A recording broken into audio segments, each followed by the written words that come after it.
First time I hear and no matter saying Ghana. Overview, no? Overview. Let's say security wise, okay. Emujo. Okay. Right. Health wise, okay. Yente asembia. Right. Education wise, enye bad. Okay. Over economy dia eyepa. Okay. Okay. Because they compare 2024. Okay. Okay.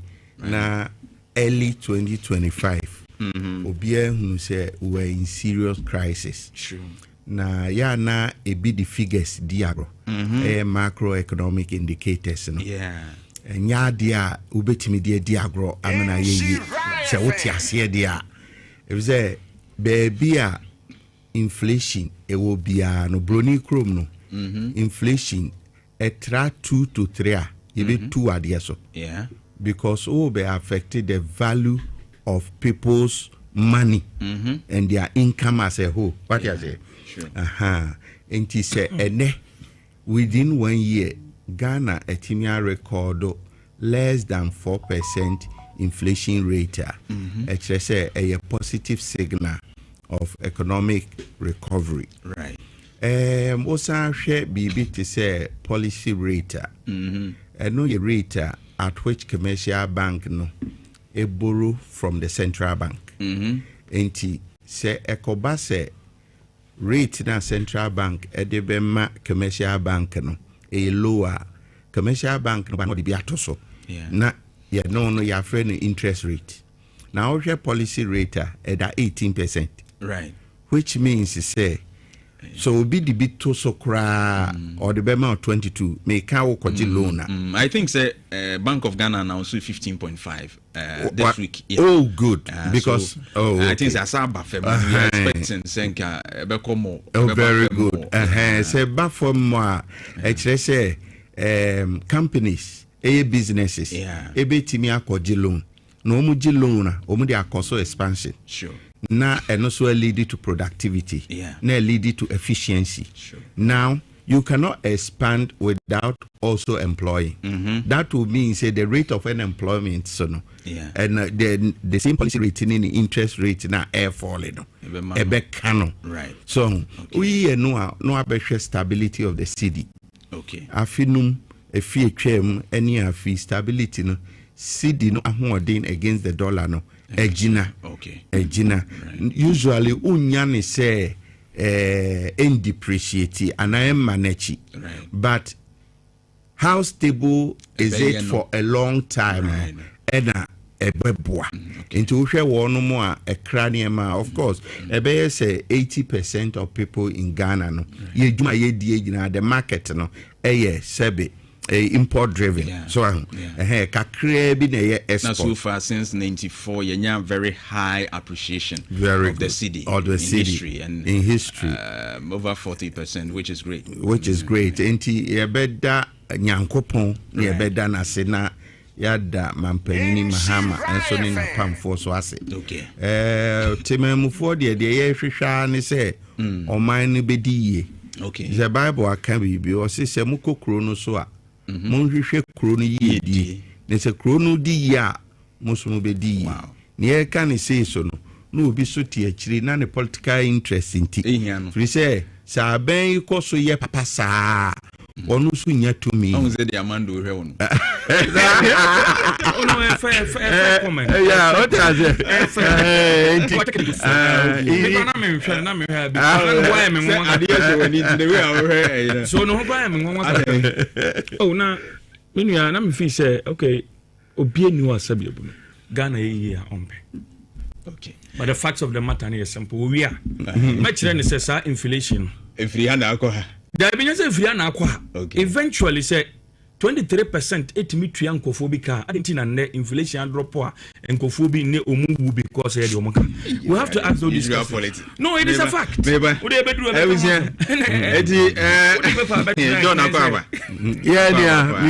I like your submission on the overview of the economy. I like it so much. I also me congratulate you. I will say I'm a banana film. You know what to drink. Everybody say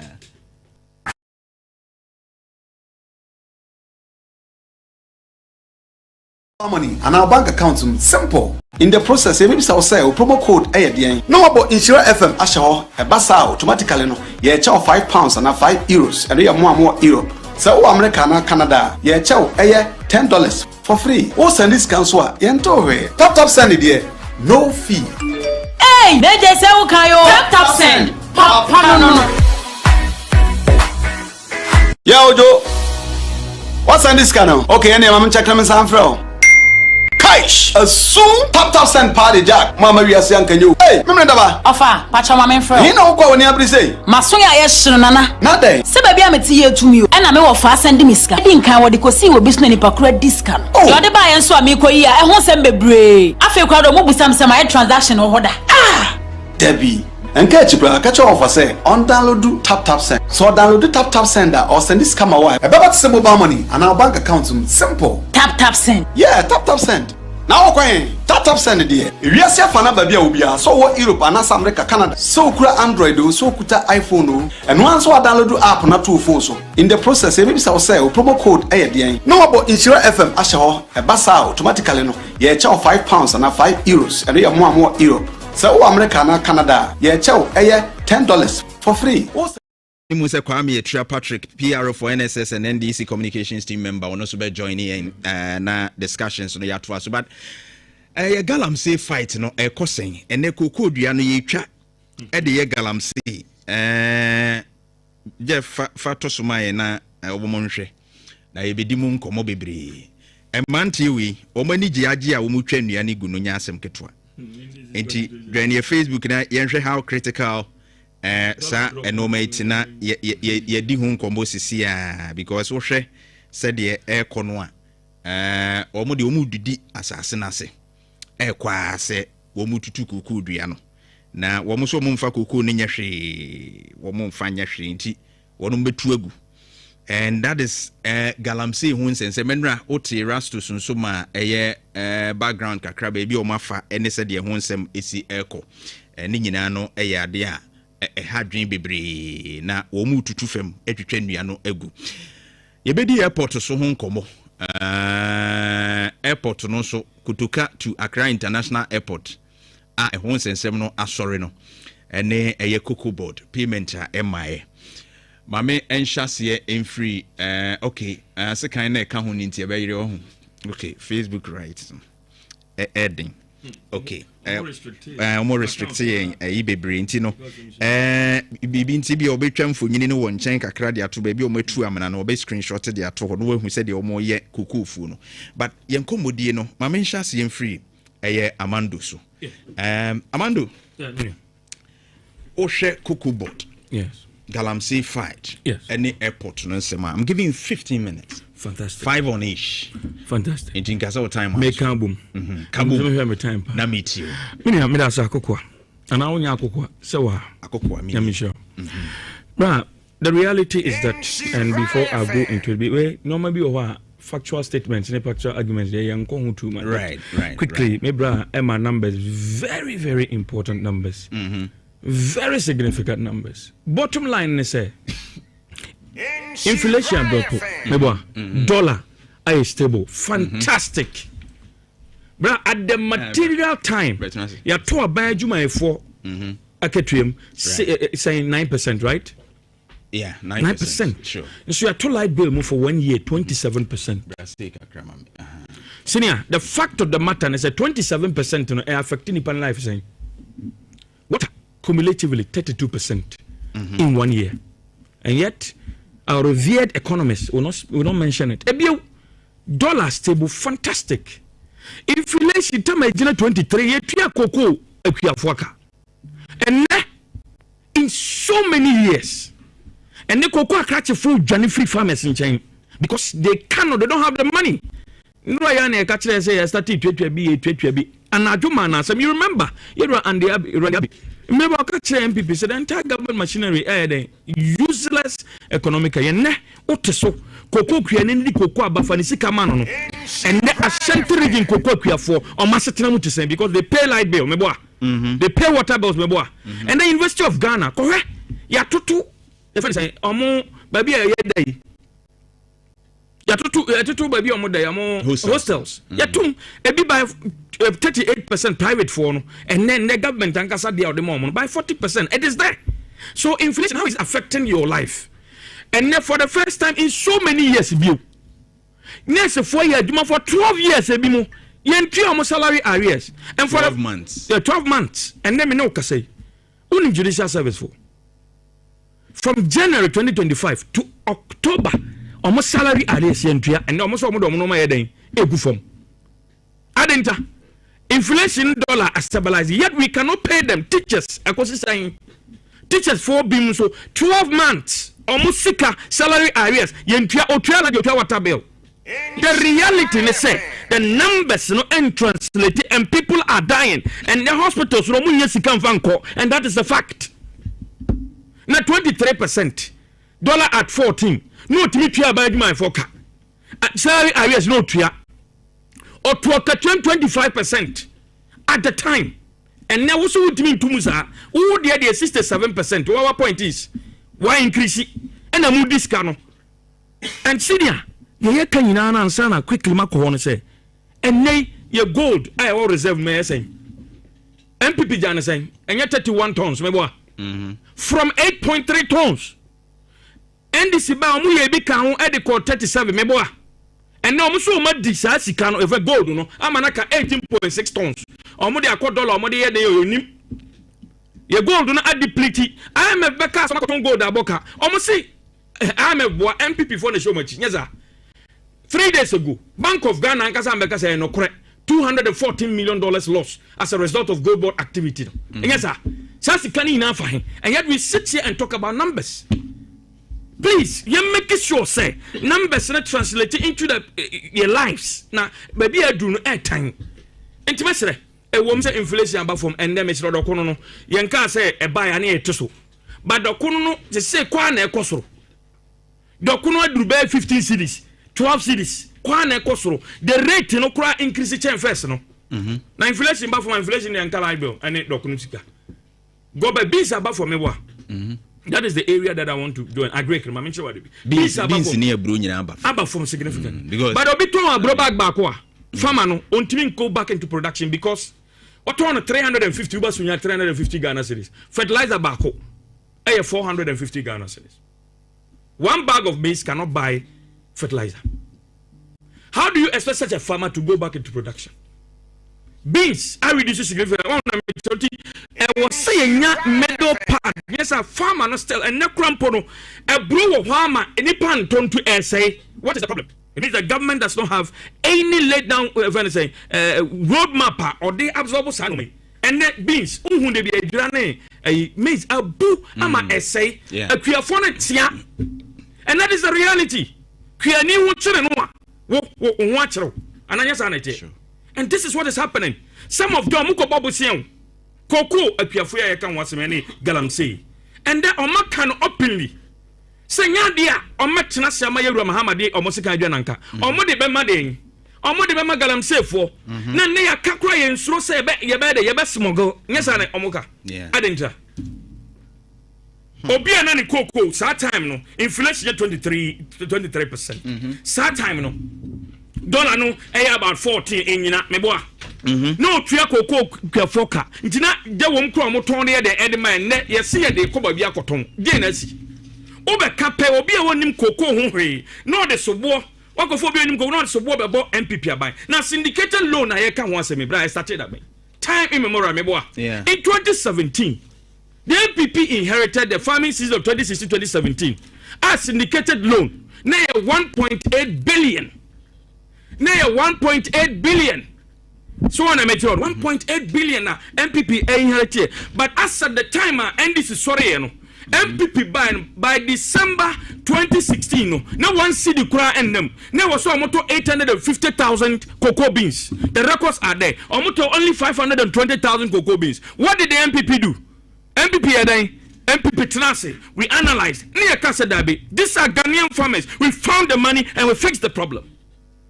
And then, the many interventions are buying, MPP are buying introducing.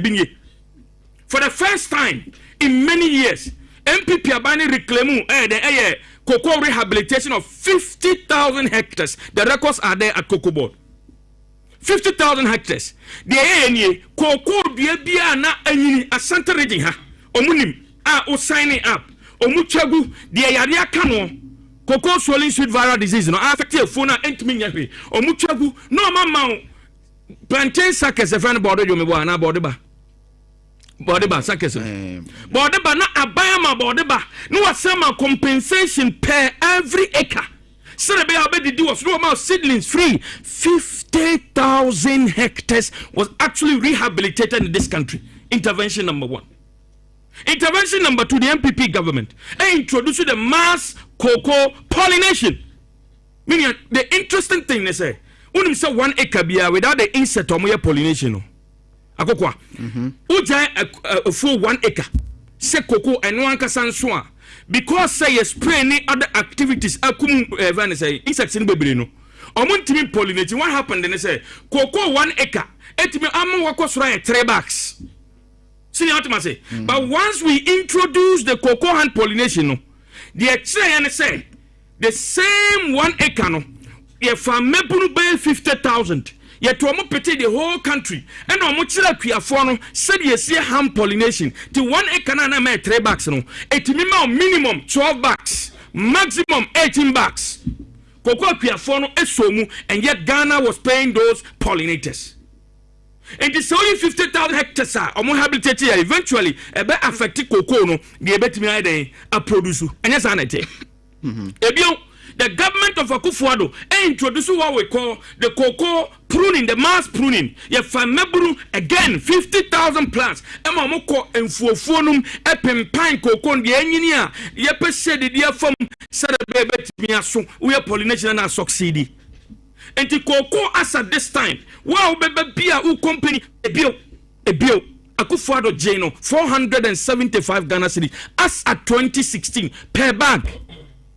Akufo-Addo sorry no na 3,100 NDC 4 din se ekwa abosomfie ekoka se MPP short change eye akuafo na omu do nyankopon edo bosom bi omunim se omoba ma ni 6,000 ene kokko kwani na ni 6,000 na nsanka utu mu sen utu me about say na 3,600 meboa be 400 or 500 cedis na dey account eno so a ultimate say explanation of the moment say world market a drop also. This is not the first time a world market cocoa prices a drop. At some point under the MPP, a drop here by $18, maybe $18,000. Baba, what you say there? Peton a drop by neither saying, and no one a quote 49. Into a ban saying a cocoa kuanina wakoba besia. Edia babe to cocoa.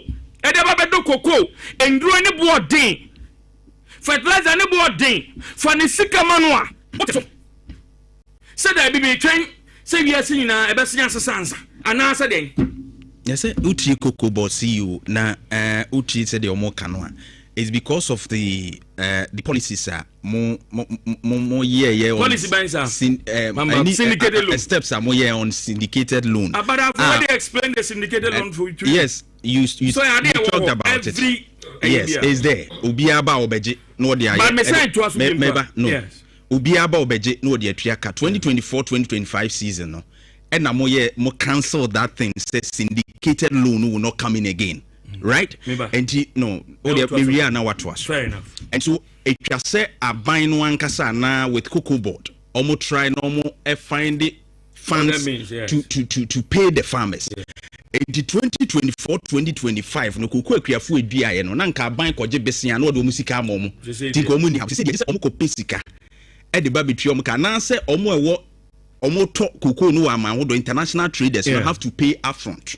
Omo tuye sika no to ya momo. Omo so marketers they feel like ebia ye beboka. They are not giving the money. Do you blame them too much for saying the reality is that because say mo na mo cancel senior Mr. You cancel buy in 1 year added and restore. Okay. Ebio oba ye na ye di first nickel edu baby kro no mo say ye na ye de kanya sa na tie anya sa no mo say you supply this number and demand supply this number Enti na affect you. Yes, anom kan. Say number, say is say 800,000. You supply only 530,000. Yes, anom kan. And now Sandy we so back now. Try a woman in an say. In the cocoa business, obi a wote cocoa asibia no. Right. Say campo what you do ni say. Who the receipt ni no me nya betwa ko bank na wotie me ye. Utro mu say wendi na me boka. Nso still a mama miska na mfanya den. Mfa and they do it over the years. Over NDC by year ben 2025 beboa January. Yeah. As at the time no na MPP implemented the last phase of cocoa syndication beboa. Or yeah no only September.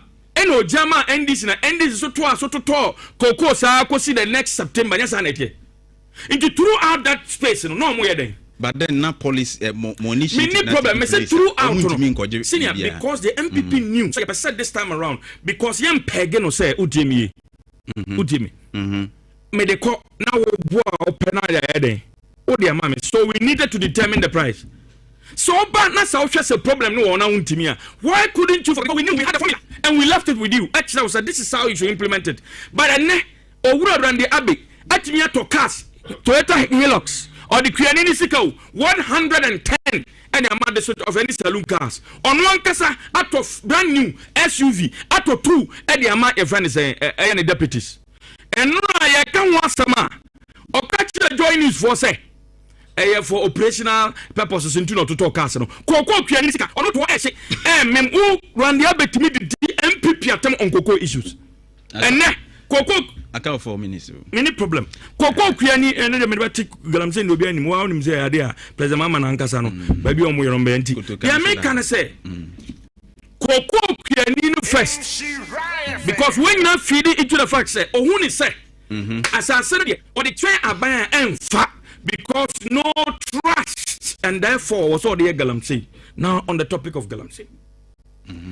Bra nyame na me Erastus Asarodonko unizade Erastus Asarodonko of Joy News ese Anyaso Forest and this national security ye galam say nyam kan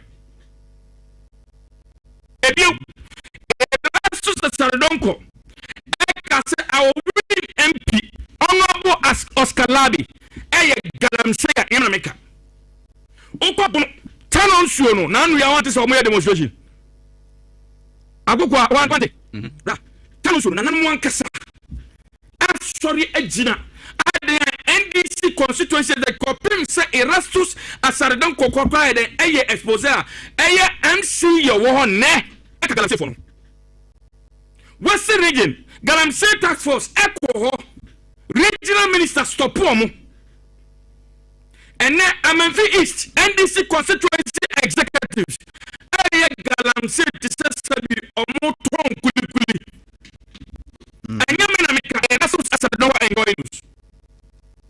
I say, we take excavator, turn on off. Excavator to go through. MC will say, oh, who may be after them. Or we send a back to the forest. Yamana Meka, a Erastus Asarodonko.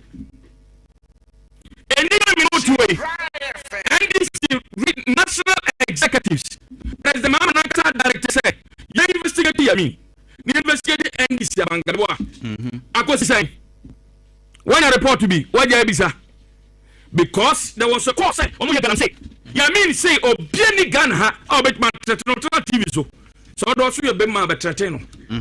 And indeed, these are the facts. Because Asante Regional Minister. I only as I said here. I got Facebook 38, no, to Minister of your caliber. What we got records, let's say, Nippon 41. Now, a whole regional minister, Egusuka 38. A day now, as a medical doctor. Or see at the time about me. Senior, it's not at the time, please, let's be fair. That's what he said. And Kwadaiba, senior, don't do that. Yeah, question on that. Maybe. No, at the time, no, don't get me wrong. He said, or no, a pusti yaman for query, he said, that is not the right thing. And even on questioning, they posted easy results nature and around 40 something. No, say at the time that Baumia was conceiving, and senior, with all due respect. But though you can he is not a man in the community. He is not a foot soldier for God's sake. This is a man that represents the president of the Republic of Ghana, and such a man, a medical doctor, who is misrepresenting numbers, and you think it's a joke. In other jurisdictions, I was so way because Sabi, either several numbers anase sabi abu no mo de na betra kwa. And that is a fact. Asante regional minister. Yeah, Oma pinpoint so ya galamsey no the national security hunu akwa no. E kwa na edin. They called the guy to come and they called the guy. Me say they huna no. Maybe they huna say. Ah, onfa huna no. O kan say man say so be chim. Akoko amenka tell. Enti meba. Me say you are one of the few journalists in Ghana we go. O kan asem tia man ya or me represent faxi. Na or the national security be huna no. O be ja yere no mandi. I wouldn't stop if it's the truth. You wouldn't because stop. There may be some evidence, and I will show my evidence. Once I show my evidence, Senior, then I'll be no cry back. And this galamsey na ekoso no kanina. Yes, Akufo-Addo na Akufo-Addo ete galamsey side. Sam George see Akufo-Addo na galamsey. Oni na busuafo. Now President Akufo-Addo ete galamsey side. He was the president of the republic. Thank you. And so the land 38 regional minister. 38 regional minister. Otihan, who is he? He's the regional minister. He's the head of the regional security committee. Right. He represents President John Dramani Mahama. He carries the spirit of the president. Now, say galamsey wa Asante region. Ese manfukoko. Now one kasa journalist. I told them that do you really have to get the hardcore evidence? Sam George and Bekasa Akufo-Addo yeturumutu. Did you probe him? And then or the national security you can't sample ni di huna. Enso galamsey no say manfufu say isuonso and then from there is miracles the kromo very simple. And all of that place even Western region some part of it and so kromo nya bi no manum. Omo nya bi no manum. But the promise was that the NDC promises say President Bia o serious. President Bia onim de oye no. Obeti be the only 3 weeks. Stop galamsey Sam George and no way yefesi mame and next Sam George me transma LGBT man for be fear mu ho ano and next Sam George no way why din adentia because President Mahama this time around accepted and they see the committees be ya reclaim land. Let me tell you, check the archives. Land send MPP reclaim here under the reclamation project far more than the 800 acres. Go and ask. In 3,000. But did you? Oh no. No, did you bring it out? The amendment did you publish it? No, the publish is on the website of the Ministry of Lands. So can you get it for me? No, once I am off, I will just. Okay, I will need it before the program. Reclamation didn't start now. Right. And first of all, match out 2 minutes. But that's what Mark of blue water guards. And then you see bimunyam in a bimuso the edge bribe. Yam make a Erastus Asarodonko again. And then who say yes, a sick excavators and so what's a excavators in the sanity? And then who see a excavator era Mufia Muhana Hanabisu Sonino. I on that Mefano Anna Meboa. Minor income invested one on the down was say. Omuchi excavators na ira. Until na the NDC time excavator ira. Normal. But MPP time there be but a bill galamsey no akona nima na se nko nanim. Nipa bia wo suro nyankopon. Asabi enye se NDC air pump bibia ma no. Obeka no kre. Has failed. Ono ankasa galamsey no no fie bole. Omo so omu ye bi ho. Nyam na meka. Thank you very much. Asare donko president mama ankasa ne fie. Bole bamboy. Ne dan asing na yesi etutu adi. Yes, say, and answer you were facts. And by the ball bamboy and papa nacho. Yes, say baller bamboy. Galamsey akosuna bi sida. Emma black even is a black voter. Black voter now President Mama. Edi amani ni Ibrahim Mahama. $7.5 billion of gold. Or the amount by no papono. Yes, NDC constituency. The name make Erastus Asardonko. All right, than't you. Thank you very much, Baba Amando. No, etuya be yini nyina no. I'm not to speak for them. Etia, Patrick Etia, good morning. What do you said? Patrick. Patrick. No money saying Patrick, good morning. Patrick, good morning.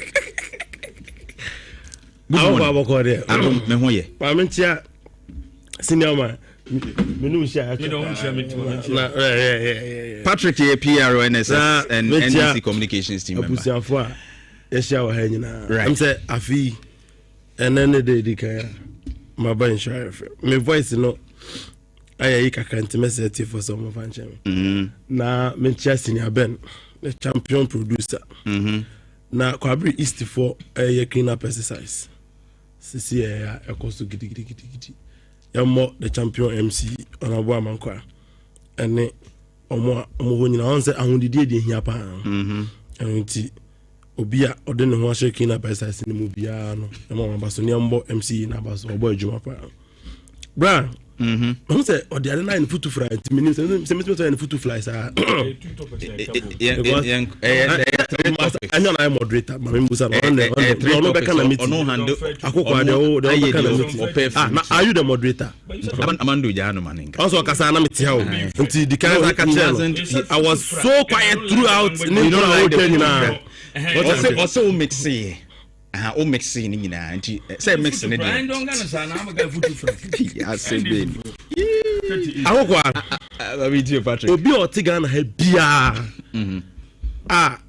sabi oka no kreche no ho na nyamesuro woni mu na ohun ade a otimizi na ani hwe kasa ade we say netie bia nim se wodi afie twa mu no etoto afia ndisi abedu aban mu ya obi otiga na bia nim se niam akoyie you see sometimes obetma betra in Shy FM na what tie ma can some thinking that o person will confuse enipa wa abonten na so enipa omo wa abonten na omo tie no omo na omo tim bi o run the shop no oto ade wo to no omo to bi enti Ghana ni na oto fuela akoko tie ni yo ana 2022 that time na me call regional election masa na fuel 1 gallon 110 Ghana cedis because na me call man so bia from Manso Dubia in and out to 4,700. Now 1 gallon, 110 Ghana cedis. Sir, Davenino, and then auto fuel now the same fuel now about 50 Ghana cedis. What better than Shy FM would take him say? Take him say, and then my ding. Davenino, what's you? Not pay was happy before I don't know what me say madam fu bi driver catch him say send this your ma ba ma no onim say ka twe de sa because I say send this your ma ba ma no onim say ka twe e de sa because that be time no say ade sa no go do fia fu wadi ni sika nyina na ko homa bo kra ya asem but then otimi fu no otimi says na sa ka ku fu say hey say monsieur you papa ono na no ose kwame say this am I say do we do ono kra ose wo drive here otimi pake no busa say na aduma be kra na ma be sen agu for the time but that this buy no who say ka twie eye aduma pa South Lebanon no say na wo tin Shy FM anopo na wo tie mu say Ghana say ya wo serew me 2024 January me koto cement 125 cedis 32.5 ene so pa me body 72 cedis opa me body advertising na me person meka no amanfo akọ oh ne ye ni mu ho last week 72 cedis and I bought some for 75 cedis yes 75 oh bra tell me that one I have evidence of it. From 125 cedis to 72 cedis kobusa omu sidan kobusa contractors kobusa individuals the lowest I know to myself the lowest I know is 75 akokwa yeah brand dabi me am koto eni obi okay lucky enough I dance etimi twa ne picture okay etimi ya message ya ma na project that 72 cedis okay enti obi a o si dan young guy what at life koko farmer na o kan asem no koko kwani na no to cement ba 125 oton koko ria na se ban trim se yi mbese mi si wan wuru na o sa paper because won timi no and no to cement 72 Ghana cedis o better Shy FM say o man na city apasa o man nye na 225 ni momu na ye o serew iron ross ekwaya kodu 96,000 Ghana cedis 1 ton and then about for mama as at last week na be nam 6,008 6,009 you see and come na ye di no ho I just say we obi a won kan kra na nyameso ni mu Ghana for ho he high ya wu say about to ho I want to so ya wu say amamu ye bui ensusu ye wom say na be before no mu boy o mu twen say be no mu kuen abaye nya gidie wo mu die ndisi ba ya afi ba ku nie no me say emo besi aba o wo da yakofo si di bro nya afi o kwa wan kasa wani fie di a onyini yi wo hu bro nya akofo di pa de say bro nya weda wo hu bro nya nipa timbe gu krom na je se frɛ fire service o mo betu so gu o mo so da ni nyina ne say nema bo aba fo mo bi etimi tobi obetre shaya from sa bro nya we ani o ma we etimi emu odin because o pese ba o me abeye president do tell you nyina no do kan nyina Ghana for mu tie shaya fm de o ye nyina o pese o tell say ye etimi se se yan to ntwen ko fa alaji ba ma me president enu tire na nya bri a wo tetem ye o enti amafo tie usa no mo sere oyo anwa besiaba ekwaya kodu 1200 kofu gala no ene kodu kusa ma na omu odwom ni say anwa yesen ebi ye 4.5 ebi ye 4.6 ento omo running school omo running catering services me say opia hu the impact of NDC government. Look at the difference from 1200 to 450 Ghana cedis. But I want to say the SCA nyina ne say Ghana for the NDC ababam alaji ba me ya na no makoyi na mo sa de ne president ni record on inflation 54% some we fear 54%. That was how. But almost free so now. Blah 2.9. Blah. Now but remember, me say. Alaji Baumia record on inflation. 54%. Me boy na say. Okay. Yeah. Oma record. I'm a student of economics. Me banking and finance, my entrepreneurship and finance, my study economics. Now the BIA can't say, oh, inflation, hyperinflation. 35%. Now me who be the antinam say book we can actual. Young people are buying a large boy man who say inflation na true good book muno it me see hyperinflation. 54% inflation. Can you imagine? And they are talking. Hey, money who was someone do before. A large boy na no mo dey you record here 54%. And then inflation is less than 5%. And to see Ghana ni na. What can I say? No brewer. Anase no brewer. Anase obi a wotie me. Yeah, the large boy me aba. The other ban say, and this is for you, my money, customer from my inflation, 4%. No, you for Musin chain. Never for large about Yamra. More than time inflation, I've got 23%. Like a pen number, and you try to tell me. But I'm empty now, break. And to you see, say, oh, that down who are now say, oh, cannot cry. Ghana for more from, or more dome, or more their business community. Do you know what the stabilization of the dollar have affected the business community? Dollar now, Ejena, ultimately do any project. It's how you're a businessman and now you can project into the future and say that, oh, dollar you cry to say some funny must see a saying, I'll be with them, not to me, sir. Could be some more cash, could be some more importing Yama. No, but some how a dollar now, and it's actually a general honor. And it has been very long for about 10 months. Who was the last time I can say that the stability of the dollar alone? And you see, no, I said they can't afford the money here. Who share business community, who share businessman, or more Mudika, but so almost say, and they almost tell me to time. And the Ghana who say before the day, only the pay do my mom. And two Tiana Gasaron Tiano almost said, I think Coco, you see, Edding kind. It's not a justification of what is happening. Right. I am not sick to justifying the SC. No, yeah,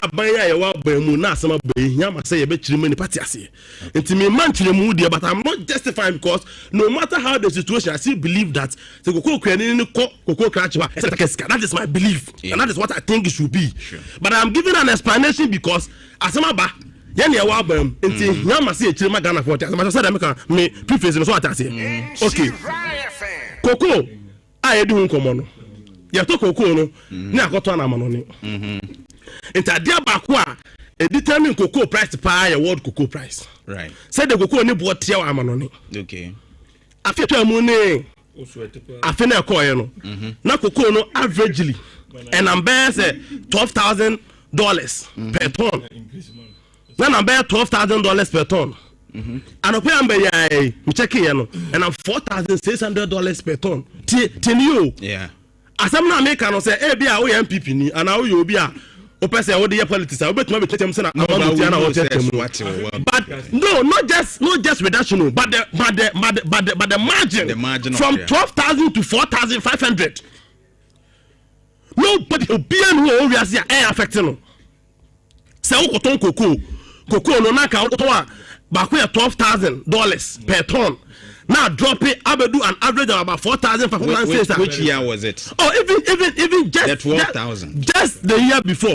Just the year 2023, 2024 season, 2024, 2025 season. That was where it was moving around and stable. But it was around 12,000 thereabout. And then I'm 4,000 out here now because you are not speaking with any facts. When you go there, you have issues. And yes, you need to say. Cocoa ni buona I drop it for about $5,000 no. I affect you sikasem. That just tumsa.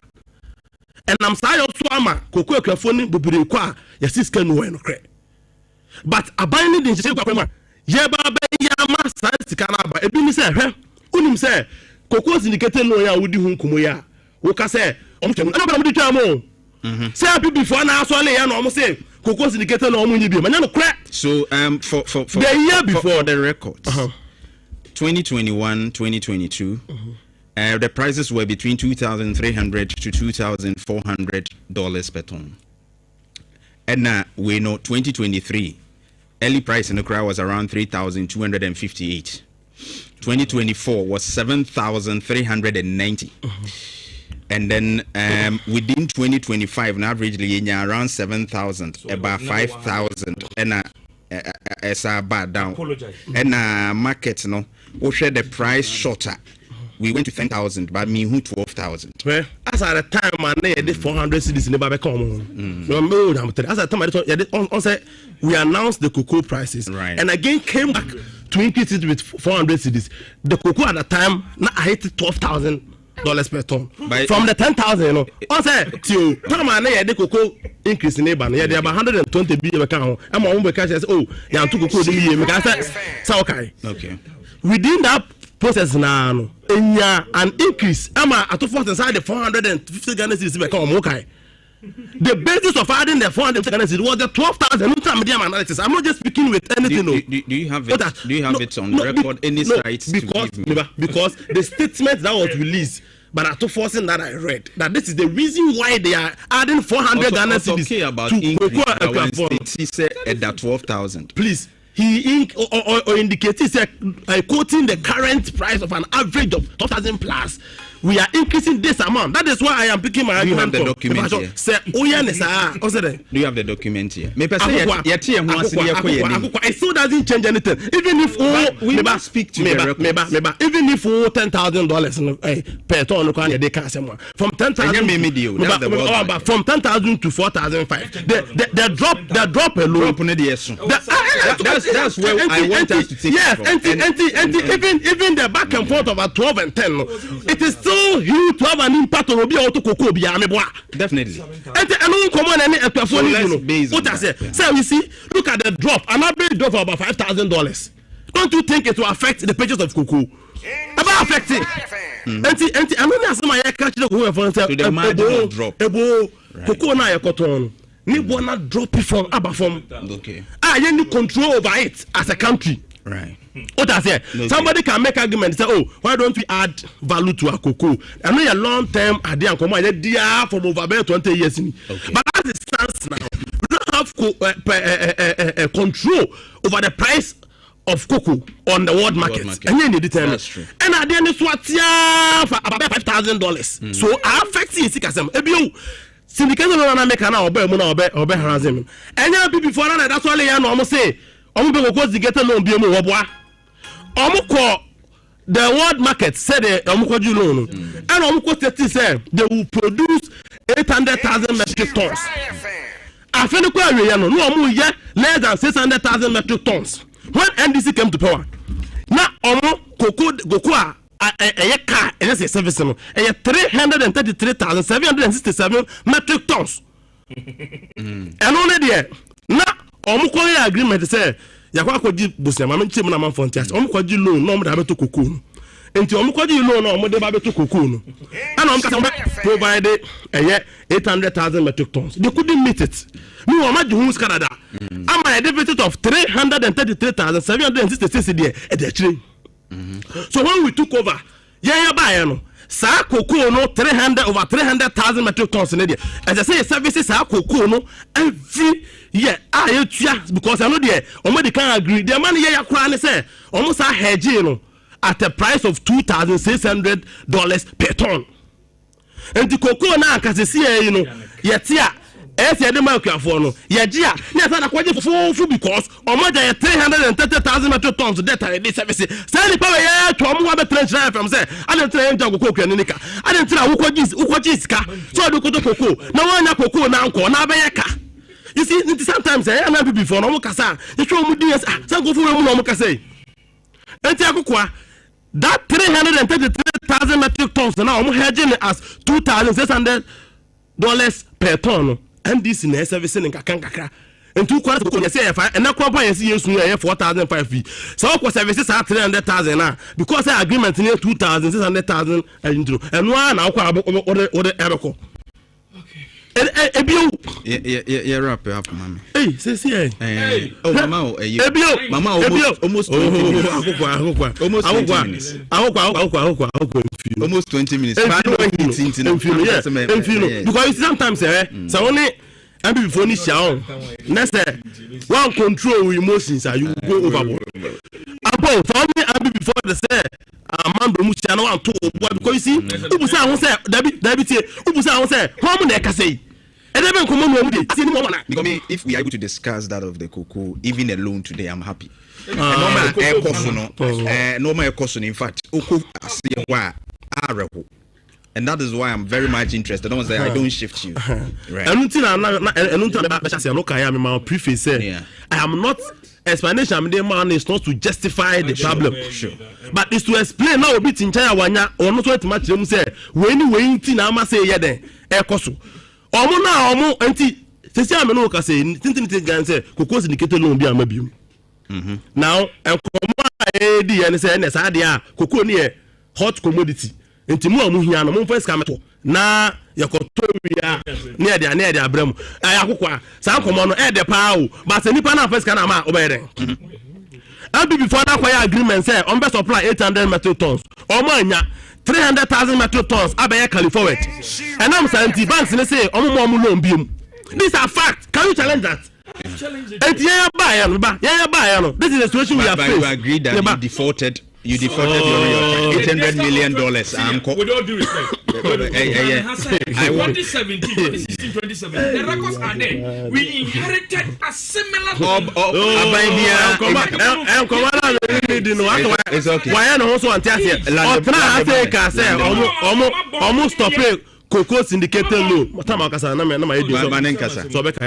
I'm catching and say, no, I'm pen on the giant cocoa syndicated loan. Naya, Abrabonia, World Banks and banks and so. And I'm going to Cobium. And I buy when you inherit a country, you inherit both assets and liability. Liability, you inherit and say, I'm going to find out my money to Cocoa from to Cocoa. But today, and I say, I'm going to share bosom betumunana. Maybe the and say, oh, Cocoa to Munity. The entire issues in ba bono. I know they and far by one some she because senior say which you know say moon control world market price. No, but you see, but you have debt at time and near din common. Time and near din common. Near to the current world market price, which is possible. Near the best just the policy about the car. Modern market for you know it is a wooden common now. The same line. Why don't you quote the cost of price on the international market? Right. Oh, now if I compare the other man, gate price. No, that is why we are having issues because you see. Now sorry, looking at how sensitive our cocoa is. Looking at how our cocoa farmers and now catch almost say cocoa no are double from an average of about $10,000, $11,000, about $4,000, $5,000. You know, is that cocoa no? You just so they quote 2,500 cities. You think you can run that? Right. So what you have to do, and say as an internet here, you must look elsewhere. Now, Pesca Now the augment short for and the cocoa board. Ebo ka under you. 32.5 billion Ghana cedis. Thank you. Oh, massa. Thank you. John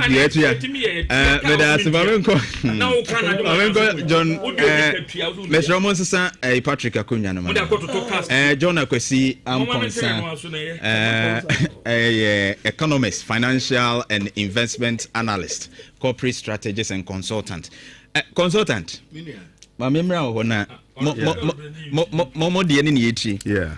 Mujinem o say.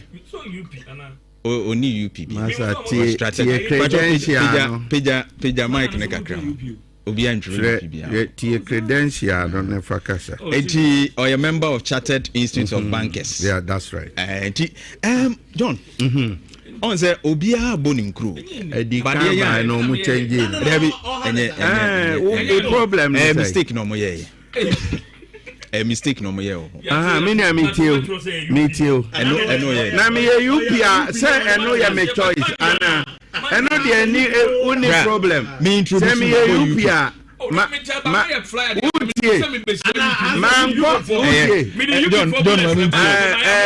Amando just distracted. Debbie and Okra was a mini and who say, whether UP, whether me and uncle of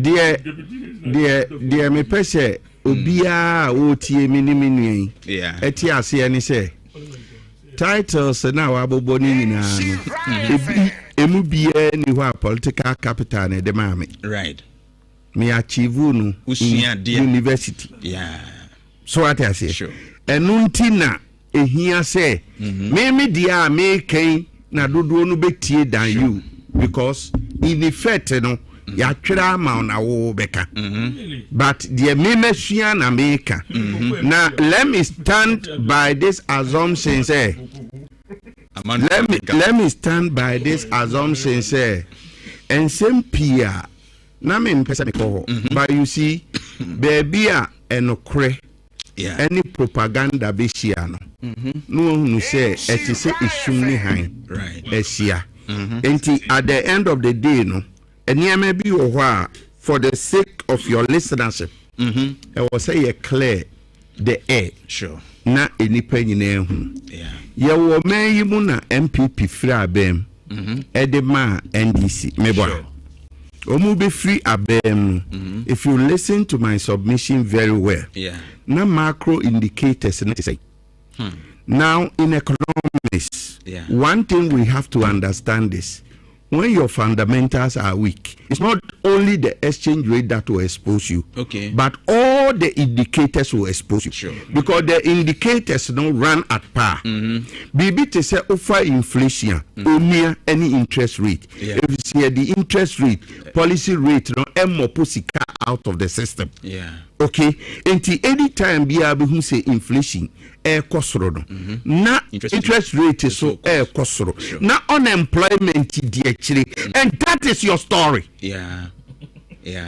That is your story as MPP before you left. Sure. And this is book and practical. I will be a student of economics will endorse what I am saying. Say, when indicators had exposed you, and many can be trickling down. We're trying to transitory mechanism. Say, indicators go higher. How do the people feel with respect to cost of living? Right. Make an phone to say for want of education, cost of living. Asitremu dada sika yeyi ede boy ho say ye kase ayedina adia ba ko a enipa mfa nanim hu a eye variable na variable no so ye stochastic variable eye plain variable but enipa mfa nanim hu no eye the cost of inflation abra cd at the time of MPP echo inflation call 55%. Na actually about 23 no. Obibu say what was the economic impact on household. Eye nipa etikrum no. Heat there de buy no. What was it? Ain't nothing can compare to higher inflation, because higher inflation no etisi kavalu so. Say akoko yi sika free uboto mami sesia. Metro value subienu. The first is the nominal value. It is only 100 cedis here. Nominally 100 cedis. Right. But economists will ask you what is the real or economic value or the purchasing power of that 100 cedis. Yeah. So the 100 cedis no kojomu na. Enyema say ne betimi ato as compared to enra. And when there is constant increase in the prices or general prices of goods and services in the country, it reduces at that same margin the purchasing power of the individual. Into imagine say obiye juma omanu 2,000 Ghana cedis, but inflation is skyrocketing in that same country. The watch said ni say nura no timi to a mo back and ya etwene edemwa won timi ento with that same amount giving him anti inflation aye motia obi tini pabotom abra yemfe ani nyeden ehunu, and that was a bad record and presidency momo site eto and samoko. Back to the issue of cost of living again. Minia obi beka se nsuo ebo kosoro, but yen share idea a trigger a near be movement a cost of living a affect you on daily basis. Light there me be ma control light o me dundum me fie near me nyina na me yede me ba. So I determine I have control over the consumption and the purchase of light ya me consume. Enrich vice president can say Naya yesi and Puman kitten. Very good. The dynamo is we saw Bob or sis one ends with you can what you and also your control of our cocoa. And tis a woodna came na utina came na auto fuel as a driver. So woodna came na cost of transport a cosura. It is because of the cost of fuel. Now the cost of fuel, no, it is linked to exchange rates. And on the whole, no, macroeconomic indicators na about we ediabano politics. Okay. Me obi oni me bia pemasem because oya me maamia adiane ko wrong but make that is me. I don't say the truth to cover anybody. Sure. The truth no so no me penti and me triasi kenya the truth. Do you get me? Yeah. Good. Me no free wana me back koko no so. Number one, I wish to state to say I said the plight of cocoa farmers. Sure. If say me minchino me free offenso. Right. So offenso south minchino at least majority of the people are farmers, okay? And say obi be investment in agriculture. Na ebekwa akoba say or enuna ne livelihood nyine gina so. Na ye hwehwe development any well-being there. One will appreciate the fact say e was say aban baby a onya sika eyeye bia no. Aban timi ye ntoto ye ne nhihye na farmer sika akem no wonum ensa eka in the first place. Now let me also state to say yeti abanyase the abano eye exogenous than endogenous eye factors no say ye ka say eye exogenous to them e kire say eniema na factors na lead to the SC no untimi mfa sobo no mo mu if baby eneba. Okay. Na enuntina the ceteris paribus assumption in philosophy and then in economics ehia pa no se me show ba asema meka ne say se bibia nsia me yesi make us sound very good so because you give room to an E factor, unforeseen circumstances. Very good. That is stochastic factor. Right. And you give room for it. Okay. And at the end of the day, no, say ebia obia shebo, ne se ebo shedum no, obe kanchiro so, se bibia nsia aban be increase sebe mo cocoa price amamo.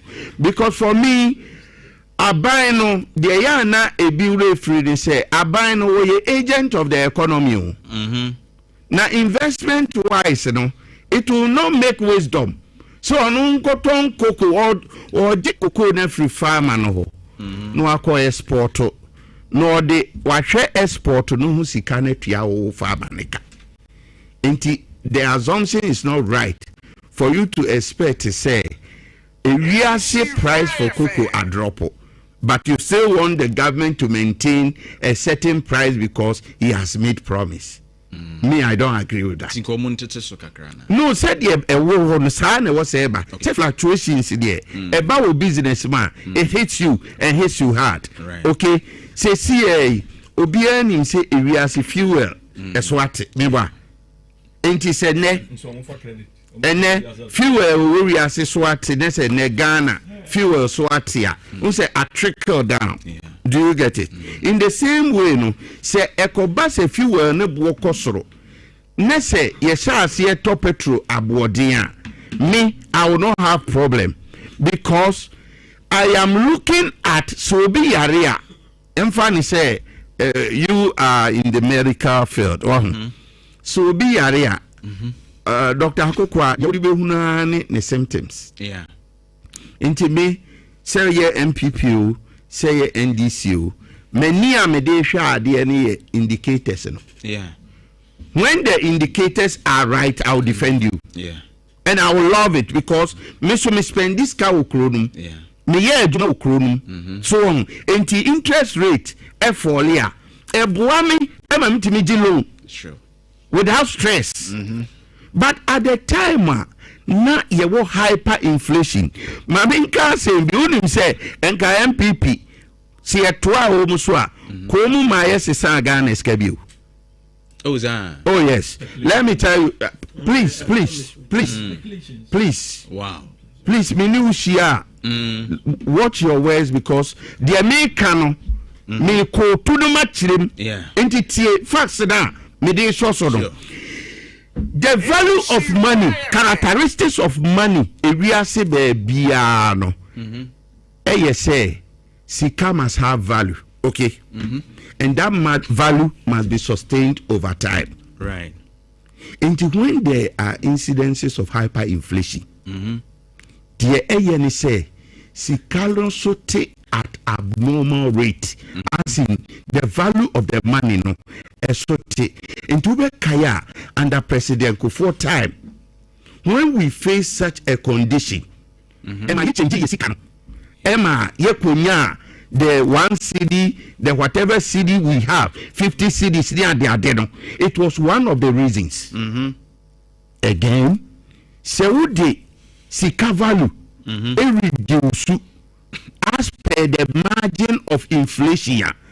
The who say ye be carry sika bebre and send it at the ketwebi. Do you get me? We will need more money to buy fewer goods, and that was the time baby adamodi yeko with your hyperinflation. But in Sri Lanka, say good atoto good board any fiscal discipline. Na sadia no any fiscal discipline no. So who joku with it of akokwa. A downturn on the whole economy because records say corruption alone is costing Ghana $3 billion. It's costing us. And yet corruption alone. And to say it will lose $3 billion. No one say one aspect of 24-hour economy. Yeah, they say nebeye. And this is a figure per annum. Right. So times 2 is giving us $6 billion US. Can't he set up one factory for Ghana? Now let me also school him. Say value addition. Cocoa, any gold, said you're torn a raw. Yeah. But I'm so happy for this government. You know why? Because now they are refining gold in Ghana. Yeah. Now they are not going to sell gold raw as it is. Na bronina maonu sika ope. Now one sad thing about syndicated loan was that companies be Unilever, Right. foreign direct investments.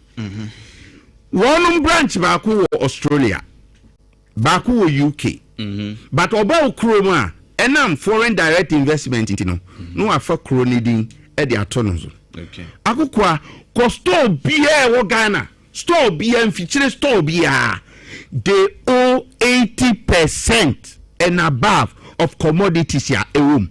Okay. South group through the UK government ebe ma loan sefa to koko because they are targeting the raw material. Right. Wrap up. Enti at the end of the day, say Ghana between the independence now open now. We should consider seeing the cocoa bean as a raw material to produce the yaya benum. Okay. Na broni na timi abesi plant waterma. Eye chocolate me edi meboa. Enti Ghana should rethink its agenda to use cocoa bean.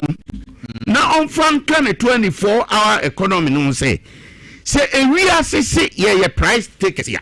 You get it? Yeah. A real say that or no determine price say obeto your beans no. Any ya the beans no. Ebe ye chocolate, ebe ye tea, any ma ye be no krum ha. Okay. Na ya export now not as beans but as products. Okay. As refined products with higher value. Enti medema no si no. Sure. Na kotoka de no me lande on. Just a minute. Just a minute. Na maka say me no me nso so cool so. Okay. Enti enipa oye cool ni ese cool no e go against the constitution. Onye obi a for me was a hero no. And I say ye ni hero. And I see a big name BB like a whole airport. The case na na to Ghana so. Case. Are you sure? Oh yes. Udi nipa bonini. If you heroize nipa bonini, udi nyame ya nyantokwa. Ade ebi ansi Bible mken ene onua able. Seba kuku bako. Some are defending say in fact that time na dictatorship. And Nkrumah was very dictatorship leader and all that. And overthrowing him, no, I mean, a good cause. Almost see a name after defense. I mean, how do you justify your walking? Yeah, Minia, what 2 ways way that power brokers. Power brokers. And a what polypreneurs at that polypreneurs. And not tracing. And a power brokers. Polypreneur you will be a on say danye juma specific be our economy. Okay. Na juma wo ye wa abraboma ni say wo be pre to me. Okay. Na enam to me no so wo be didie. Polypreneur no. Right. And power broker enso ye obi a sebe ono so a on say the need jum economic activity bia wo system no. Okay. But na juma ni say papa wo yi pe to me nti ma me nko kasama no. Na me kasama na metini a lenke papa we ama vote bi atwa baama no. Okay. Enti yetu Nkrumah no. Any pa no mu benefited from that power no. We praise him because they were polypreneurs. Oh, okay. I see. And they were power brokers because one man na eninam no hu ni nyina incite people against Nkrumah no. No mu so nya tumi ni bia obedi. Enti me obi a wunya tumi a wobedi aye polypreneur no mentantie wasem a neutral person. Okay. So what I say, Right. Thank you. A step in the right direction. Okay. Say ye be yini no everyone na ye de Accra no na so after all say New York ye we Accra so na so nem project Ghana. Okay, thank you very much. Insurance 04.5. Ira John and out in economy strategist or your member, chartered accountants, and what it was an Institute of Bankers, sure, and out in Kanunti. Kaisa top tier study abroad. Consult one more over call Abruchia Kushiade Kumasi Amakumo Bank of Africa for 0260 411 847 0260 411 847 one more show sats SAT no GRE so hwe ni nyina wo mbetrew aye classes ama kama okwa wo betwa na what to be there two kwan kran so Medina Polyclinic in hwe ni mo 0203 592008 takrade Omoben NK City Night Club Fija Road 0598007852 na eshaden so se ene adwuma bi abeda ho ntino fa wo application bra na entumi emwa we no say no ye ntua woka wa adwuma wo ye na etua aka ense wo de obenya film no kra ya na eso che kra se bia be kase be mu akatua ntino for application ebra na we obi a wotumi ebo adwaton de hu da Europa ne ade a na wutimi rem wani edin timi rewremu so hu edi edwedi hu nkomodia na the application aba insure FM front desk for 03220 83570 03220 na fe munche mu bia no empenifo ede ebema pa edwuma bi nso abeda ho basic school bi for recruit na one more pe mathematics French computing any other supporting staff enti momoden na fa hunrem so be teacher ni so be supporting staff ni nyina omu hia obi o degree or diploma in education was in sort certificate no so wo bi a obetumi akọ na other supporting teaching staff no wonso wetumi aboa ye 0544 067 350 0544 067 350 na one more so another number so 0245 477 459 0245 477 459 na bibia be fine mama nyamra homa no so na afi yentwetwe nkomo 03220 83581 83582 83583 na etiefo nso mremu na omoso enche omadwen in the next 10 minutes first caller hello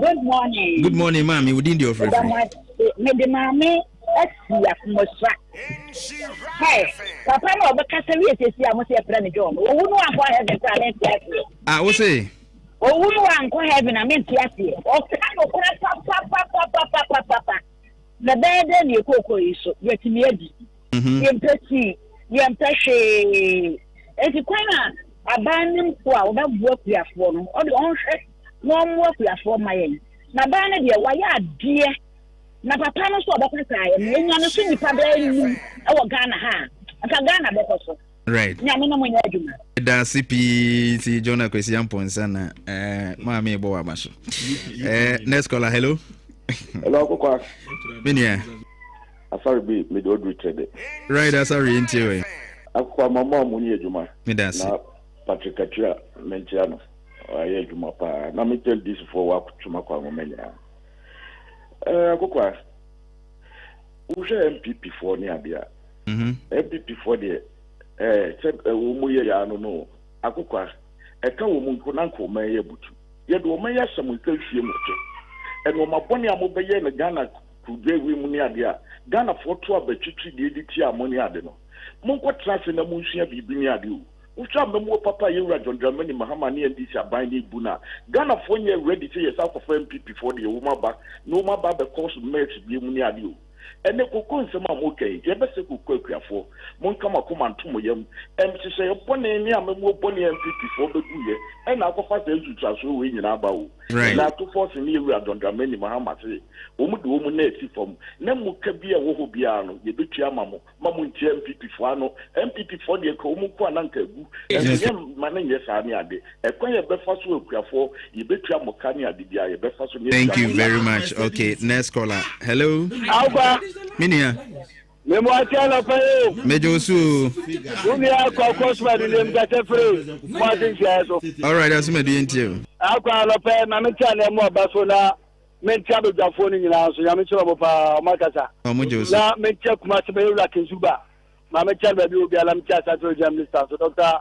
Frank Amakoini na kwa we ensema mabobo so ya na no pa wo ne unu yan koma na modi no so ma we na yetim no saki adure Ghana ho pa na ka Ghana dikan ya bucha se esoro se de na ewura kere na Japan ka se ya ni Burkina fo na bo hye se Burkina timi don toast na resi ka tutu dia ya de kwa kranto se de ba na bratim ka je ko tutu dam ye dia ye kua na dam no ye wu na ye to mama se ya ye mum ye timi kan wa chama abeda na so ma le timi akua nim ye tie si ye to koko ni ye kwa diska sika ma ye timi afa me to koko no ni ye kwa krabo to bebrega beguo aboto ne yere to na kan otum lo ma we na kasa no e down pine e tie nwa se du bia na ma fo kwalite omu hia soja ke Burkina small boy be hedma we obi un so soja fo no be yeduma afela na sakoto aba no ye kan ma ma fo dijun ati so mani sika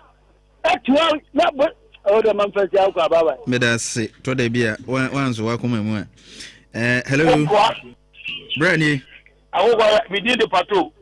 Hey patrol Because every patrol laundry service Ashtown. Wow. I mentioned Black Coffee, Obi Nimiano, Reverend Obi Nimi. I said you would see you on. Oh, what's a Machiano? I will do. Wow.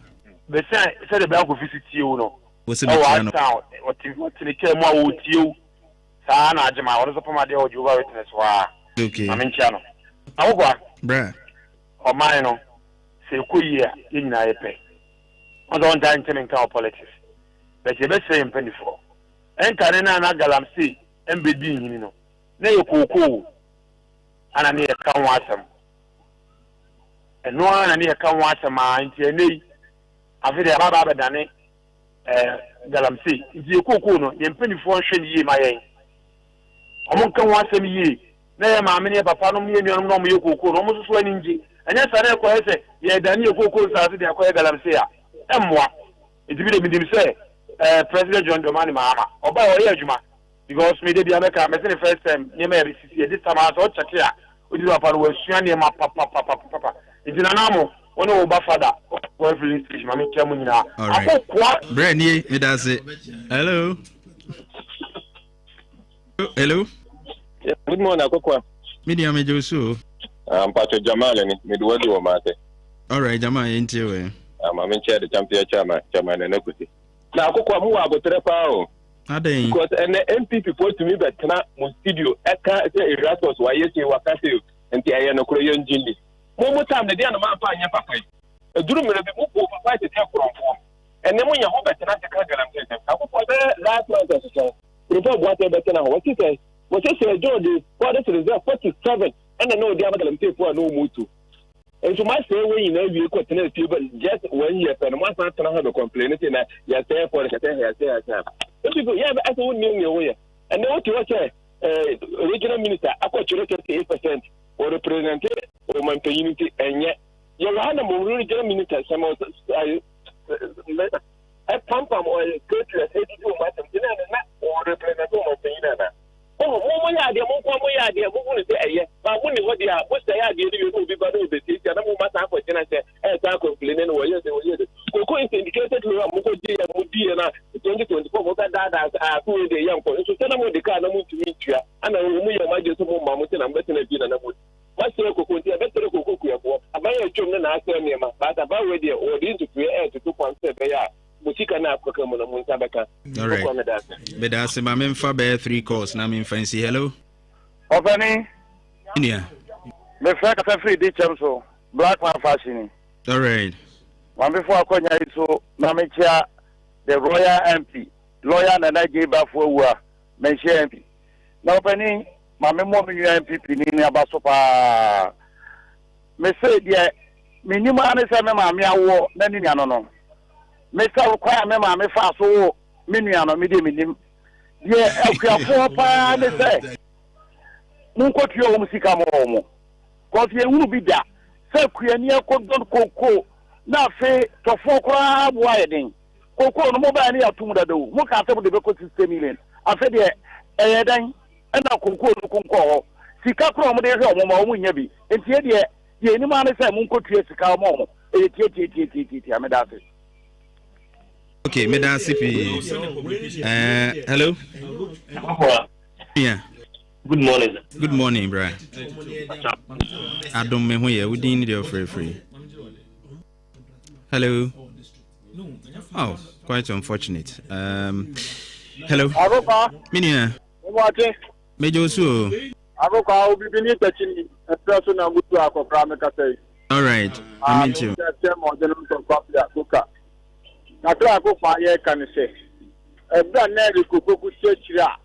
All your press conferences are here. The Coco for MPP are buying, they will have good quality to see one more. And I go for the 70 million. You turn 30 million into Omoba, Omoba 70 million. And Namoba, your Coco Nino, Yenakria, and Yanako, Kamuntimin Chiaka. And in what you're not tomo, and I'm in the board doing that time. Mobile, one year, I told Land Cruisers, no Land Cruisers I can see. Coco Carina, why you might assume one man. You need this couple of men who plan. Who just can't get a car, and I'm this kind of Land Cruisers I can see. You say, the one Mahama, and yes, I'm not catching a platform. On Pierre for Fonica, no one else over the boy who's not dying, and you have to so, and you end it. No one you see about to do a Jamaso, and I'm more promised like a Sieno. Masa, have you heard of Romano, and no beyond the whole, and to stop trouble Jacunya, some turn on trouble Jacunyano. Yes, but you say, about one man, and you come down from, I would say, I'll cost you a man. Ah. Medas, my main last caller. Hello. Hello, Alpha. Minia. William Dunkwa. All right, the American is a mamma in Amabaso, NTP NDC in Omakasapa, Yankupo and Chilo. Yina to Omani. There you are taking Kukuafu, or Musica, Kokam Nelson, Abano, or Totonoma, Yenimusu Bia Sabakanisika. Na de ntina aban bebe bia no ko di wu anhyehyɛ no yentimi nya ne saa na Ghana ye ho ntwe kaka se ye teso a na te ya so ye tuma na no a de class ya ba so ye ye ne saa te sɛ de enkofo to good na ntada boa wo man no okay ye te pressure be tia ba be da ban no so na bibia ku ye ni sɛ ne sika akɔka so ti saa no ma so hwɛ no mtoto no ma yi sɛ de be ya ku ya fo de saa no ma no to be twa genia. Right, means me da CP my main for Freddy Medino emfa NCA. Right. John obi se menchia o emano. Why boa Simon. Say ya boa no yi na free ho. Or say Mr. John well spoken. Thanks. And Francis Redu July. Or say Akoko shake the dark man's hand for me. He has really make sense. Or no so the our demand you message no a lot of messages came in yeah Kwamando Akoko me se oni bi ekwan so mo na mo de flyer to abontenya me it is on your page. This is not the one that came out. This is not there were mistakes even the photograph. Problem but me say Mona mode ma me na me share producer and send them out. Correct, but me trying to say but he sent no I'm coming. Many problem. He sent another one. Many problem, but me trying to say so don't dwell on this. Oh, I don't have a problem, but there was a mistake. He sent another one. I agree. But senior, it is never true. Oh yeah, economists. I was so you should be mindful of history. Under Jerry John Rawlings, NDC. And yet military regime 1995 inflation now is 70%. That one I disputed. You disputed. Jeff Fato Sumami. Correct. Now saying so inflation trend now. Mesa something that was recorded from Ghana Web. I don't know. 59. Meba. It's 59 to 70. Hey, no, meba. Yes. It's 59.32%. Wait. Your time.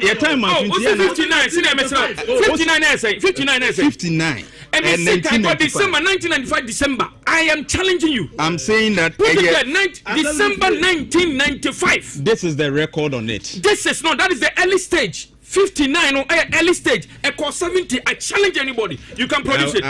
So please confirm. Even 59, the science will change. 54. So an economist who does not know this, does not know anything. Because the facts are clear. I expect you to challenge this again. 59, 70 December. It's not lying. To be honest, you did not check your facts. So you have it here. I I just confirmed it. What is that?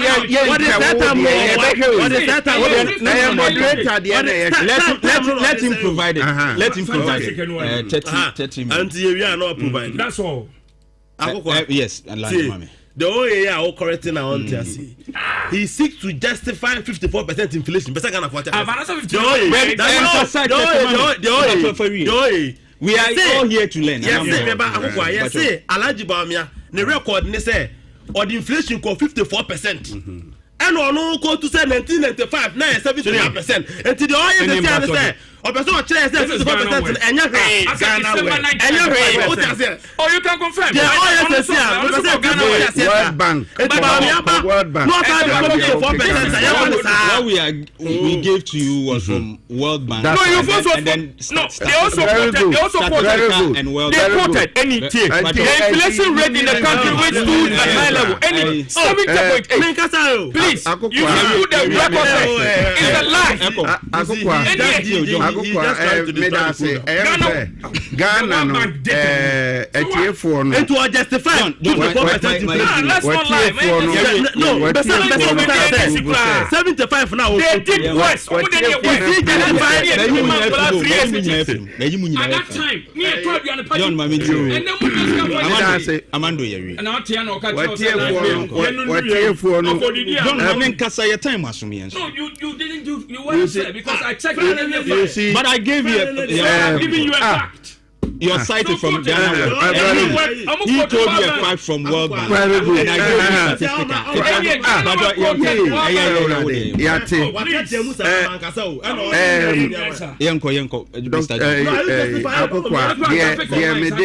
last time Ghana for no. Na me recommend so say omei said ye be pre akobia se nyame enimu a enye yi enti mekamfo baby a me so megidie wo ama obi a say the only true person ebe ma yatimi adi yi e wo ya brabom e ye Christ Jesus enti obi a wote wo menmu a ahohiahia bi nti wo dwene no oman ne de ye ne de but hwehwe Christ somniye ne do no na obesisa shebe all right that's what bank dey come on 70% na banfo to aso me dey Barima oh masa why e do si asidan committee ni nyina nyame adoma ye besan so ehye oman ne de ye ne